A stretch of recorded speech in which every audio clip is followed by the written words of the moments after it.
Assalamualaikum warahmatullahi wabarakatuh. Gimana nih kabarnya teman-teman? Masih siap kan untuk mengikuti seleksi guru ASN P3K tahun 2022?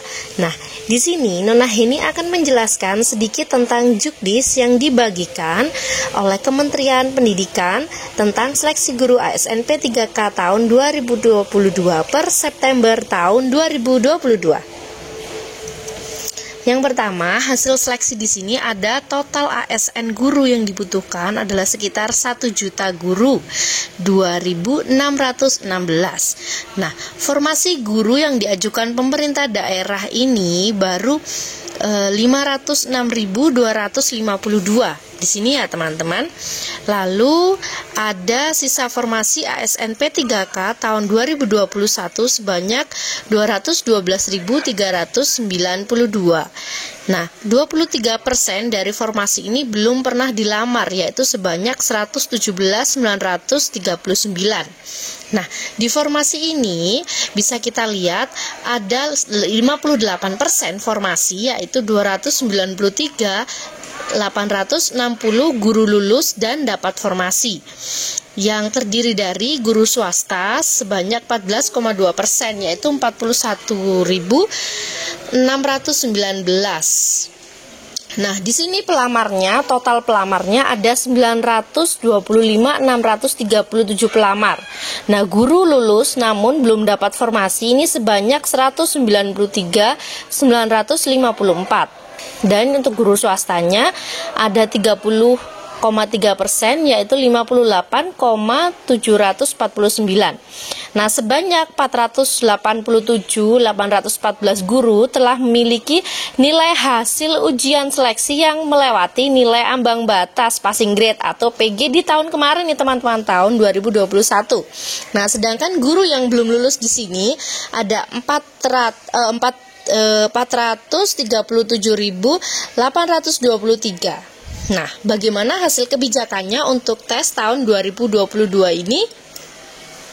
Untuk tahun 2022 di bulan Mei kita berpegang pada Permenpan RB tahun 2022 sampai 2022, lalu disosialisasikan antara bulan Juni, di awal Juni, lalu rakor teknisnya bersama dengan pemerintah daerah dari bulan Juni sampai dengan akhir bulan Juli.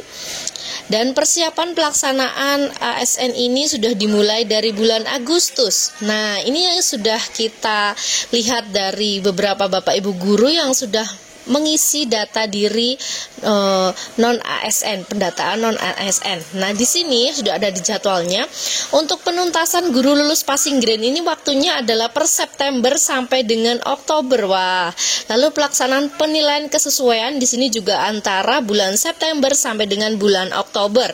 Sedangkan untuk bulan November sampai Desember di sini adalah pelaksanaan seleksi tes. Waduh, berarti sebentar lagi teman-teman yang belum mendapatkan formasi tapi sudah lulus passing grade di tahun kemarin akan mendapatkan formasi tahun ini. Oke, kita lanjutkan ya. Nah, lalu untuk sistem yang terintegrasi akan memilih kategori pelamar. Prosesnya seperti ini.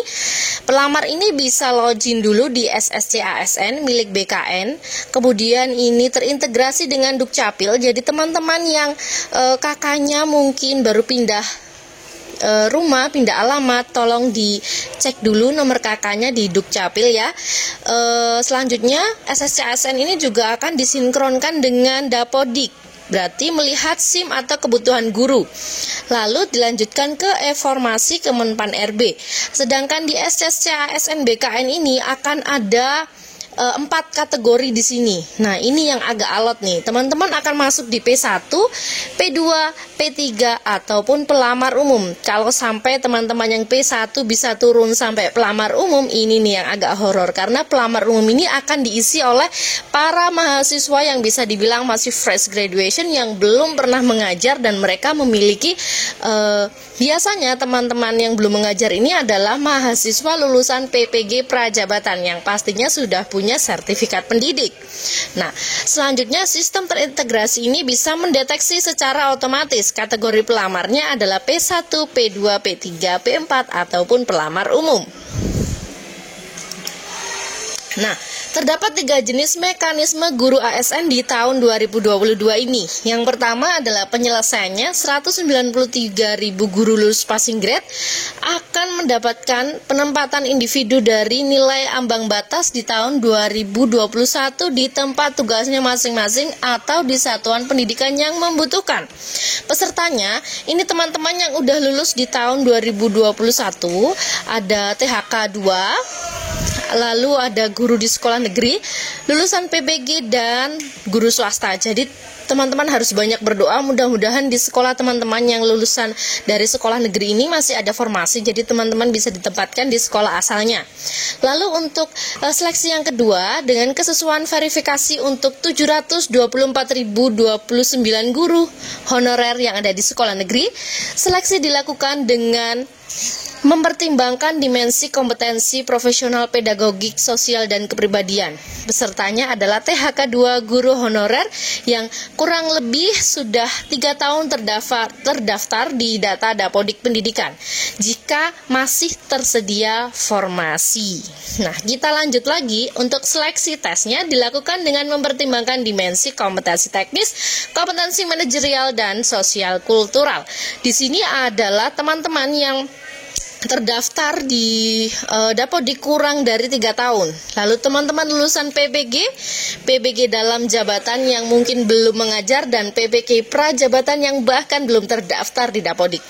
Nah, di sini juga bisa didaftar oleh guru honor swasta yang baru dan terdaftar di data pokok pendidikan.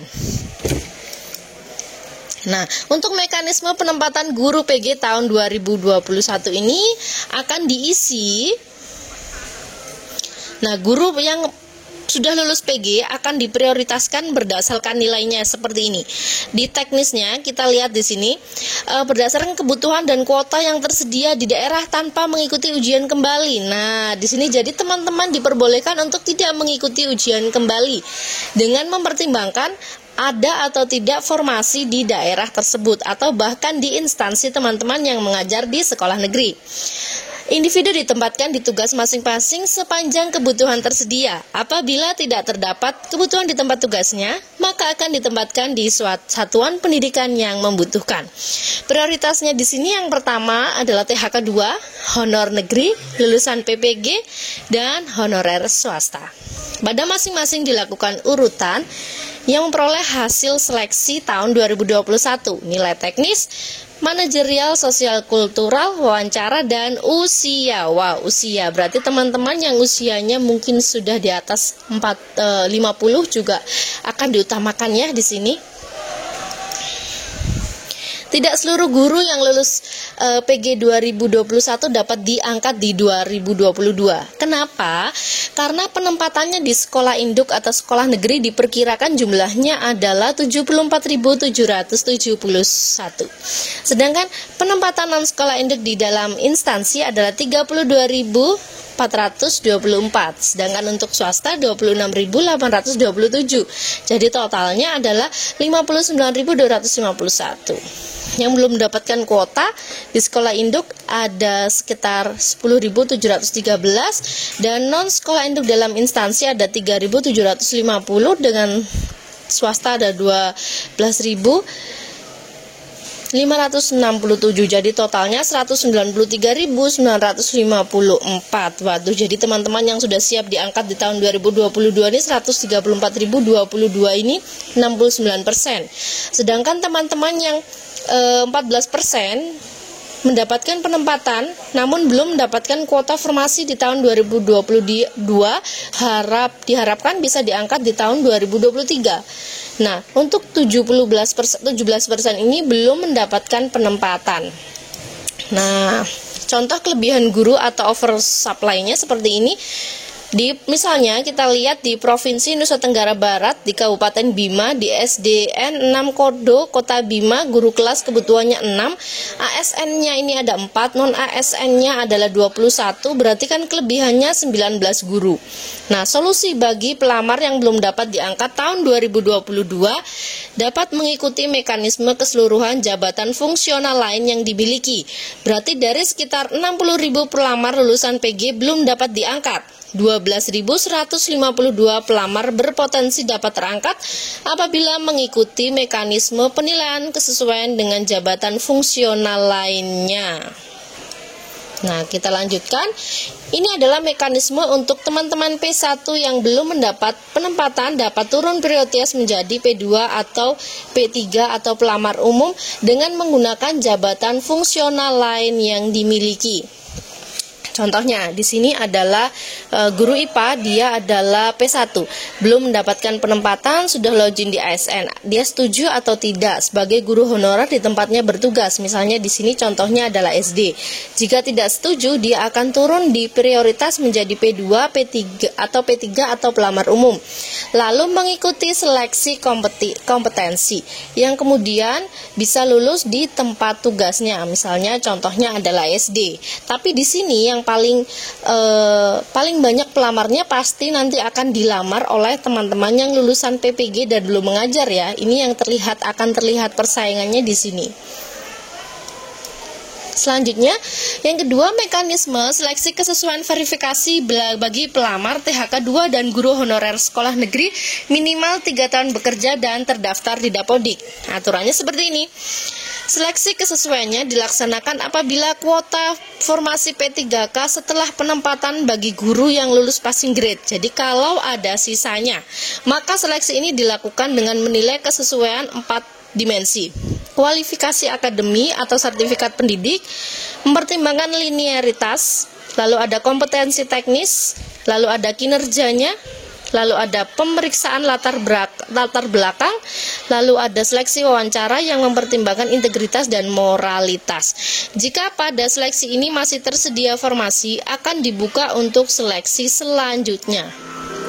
Nah, mekanisme yang kedua ini dilakukan dengan penilaian kesesuaian dengan mengutamakan guru honor negeri yang saat ini mengajar dengan beban kerja sesuai dengan regulasi. Berarti ada guru honor negeri yang belum lulus PG sebanyak 589.784 yang sudah memenuhi beban kerja sesuai regulasi sebesar 368.830, sedangkan yang perlu redistribusi sebesar 220.954. Nah, perlu dilakukan redistribusi ke sekolah lain atau dipindahkan ke sekolah lain yang membutuhkan sesuai analisis beban kerja atau ABK. Jika ada pelamar formasi berasalnya itu dari sekolah induk, maka penilaian kesesuaian dilaksanakan di sekolah asal pelamar. Bila pelamar dari luar sekolah induk lebih tinggi, maka formasinya dipindahkan ke sekolah pelamar yang lulus. Pemerintah daerah hanya akan mengusulkan seleksi kesesuaian sebanyak 41,8%, yaitu sekitar 154.270 dari 368.830 formasi yang dapat dipenuhi dengan mekanisme penilaian kesesuaian. Nah, penilaian kesesuaian kita garis bawahi, kita akan bahas lagi di selanjutnya. Walaupun mekanisme 2 telah dijalankan secara maksimal, masih akan ada guru honorer yang tidak dapat formasi karena tidak memenuhi syarat, pemerintah daerah tidak mengajukan formasi sesuai kebutuhan, atau oversupply walaupun telah dilakukan redistribusi. Nah, terdapat ketimpangan formasi yang dibuka dengan kebutuhan pelamar prioritas 2 dan 3. Nah, dari daerah itu kesesuaiannya itu sebanyak 41,8. Sehingga terdapat peluang sebesar 1:2. Berarti satu formasi nanti akan diperebutkan oleh 2 guru. Nah, pertimbangannya adalah seperti ini, dan ini adalah usulan formasi di daerah dan kebutuhan guru yang tersedia. Kita lihat nih, daerah teman-teman di mana? Misalnya seperti daerah saya ada di Jawa Timur. Berarti saya bisa lihat di sini, kalau saya di Jawa Timur, usulan formasinya sebesar 7.525. Sedangkan kebutuhan guru yang tersedia di sini ada 21.394. Wow, berarti masih banyak sekali nanti guru yang harus bisa mengambil formasi di luar Jawa Timur. Jadi kita lihat lagi untuk pendaftarannya ini seperti apa. Nah, pelamar yang akan lulus ditempatkan di sekolah induknya. Misalnya, ilustrasinya, dia ada di sekolah A. Instansi memiliki kebutuhan 4 formasi tersebar di 4 sekolah. Sekolah A, sekolah B, sekolah C, sekolah D. Ini simbol sebagai pelamar dan simbol sebagai formasi guru. Formasi hanya dibuka di sekolah A dan B. Sekolah A ada kursi, sekolah B juga ada kursi. Pelamar dari sekolah C dan sekolah D melamar ke sekolah A dan B.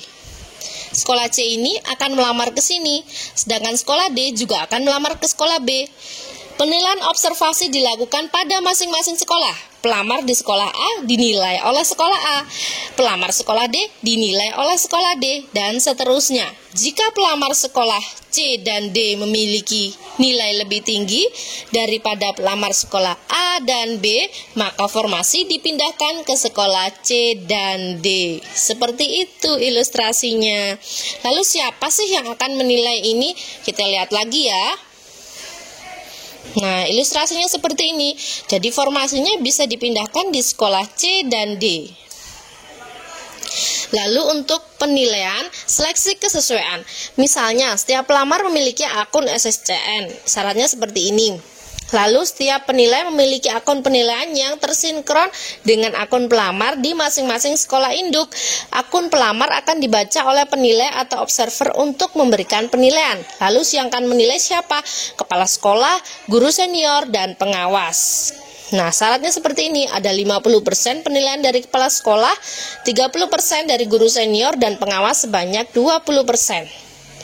Ilustrasinya seperti ini.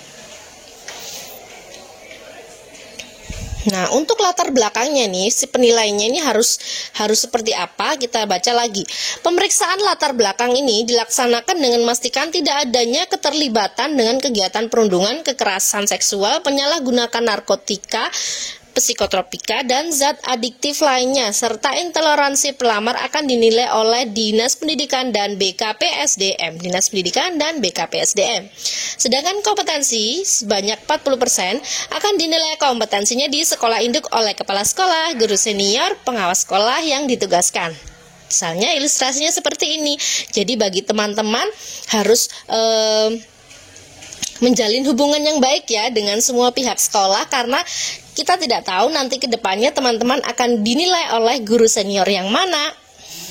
Lalu untuk kinerja 60%, pelamar akan dinilai kinerjanya di sekolah induk oleh kepala sekolah, guru senior, dan pengawas sekolah yang ditugaskan. Hasil penilaian kinerja kemudian akan diverifikasi oleh Dinas Pendidikan dan BKPSDM berdasarkan portofolio guru dengan skala 60% sampai 100%. Kepala sekolah, guru senior, pengawas sekolah, Dinas Pendidikan, dan BKPSDM. Jadi di total menjadi nilai 100%. Ilustrasinya seperti nilai di atas ya. Untuk X tidak ada penilaian. Untuk kisi-kisi penilaian kesesuaian atau kompetensi berdasarkan Undang-Undang Guru dan Dosen tahun 2005 tentang profesional pedagogik sosial kepribadian. Kompetensi guru ASN dengan indikator menerapkan refleksi terhadap praktik pembelajaran, refleksi terhadap interaksi aktif dengan peserta didik, menggunakan strategi, melakukan perencanaan, pelaksanaan, asesmen, dan laporan pembelajaran, menyusun analisis struktur dan alur pengetahuan, serta tahap penguasaan kompetensi peserta didik, menunjukkan usaha mandiri untuk mempelajari keterampilan, mendengarkan pihak lain secara aktif, menangkap dan menginterpretasikan pesan dari orang lain, membantu orang lain dalam menyelesaikan tugas-tugas mereka, membangun hubungan baik antar individu dalam organisasi, mitra kerja, pemangku kepentingan. Nah, untuk tabel indikator kompetensinya di sini, kompetensi Undang-Undang Guru sudah diatur dengan kompetensi UASN, kepribadian, pedagogik, profesional, sosial, sedangkan kompetensi UASN itu teknis, manajerial, sosiokultural. Dengan indikator dan butir soalnya juga sudah diatur.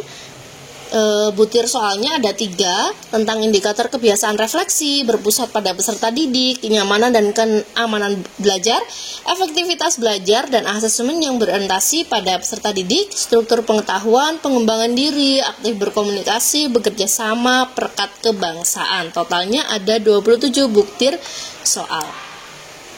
Lalu untuk kisi-kisi instrumen penilaian kesesuaian kinerja itu yang akan dinilai oleh kepala sekolah, guru senior, dan pengawas sekolah. Aspeknya itu orientasi pelayanan, komitmen, kerjasama, kepemimpinan. Lalu akan ada pembobotannya dengan verifikatornya dari Dinas Pendidikan dan BKP SDM. Hasil akhir tim penilai 1 kali presentasi persetujuan. Berarti ada nilai 1, 2, 3, 4, 5, ada kategorinya ya. 1 sampai 5 bisa kita lihat dari skor sangat sesuai, mungkin 100%, sesuainya 90%. Lalu ada N, mungkin normal, lalu tidak sesuai dan sangat tidak sesuainya, ada 60%, dan itu skor akhirnya baru bisa diumumkan untuk penilaian penyesuaian kinerja. Lalu untuk seleksi tes menggunakan mekanisme yang sama dengan seleksi tahun 2021, berarti mekanismenya tidak jauh berbeda ya, dan pembobotan soalnya juga tidak jauh berbeda. Lalu kita lihat passing grade-nya di sini. Dari ujian P3K ini berbeda dengan ujian CPNS karena tidak ada yang namanya seleksi SKB, hanya seleksi tidak ada lagi ya seleksi dasar, hanya ada seleksi kompetensi bidang, atau waktu CPNS kita kenal dengan nama SKB. Untuk peserta yang sudah tersertifikasi tetap ikut semua tesnya ya. Jika berkas lengkap, nilai tes kompetensi teknis penuh. Kecuali berkas bermasalah, maka nilai tes kompetensi teknis digunakan. Tetap harus lulus passing grade, manajerial, dan sosiokultural. Terima kasih, sekian untuk video saya kali ini. Semoga apa yang saya sampaikan ini berguna untuk teman-teman dan teman-teman lebih mempersiapkan diri baik secara fisik, psikis, dan hubungan dengan guru dan senior yang ada di sekolah teman-teman.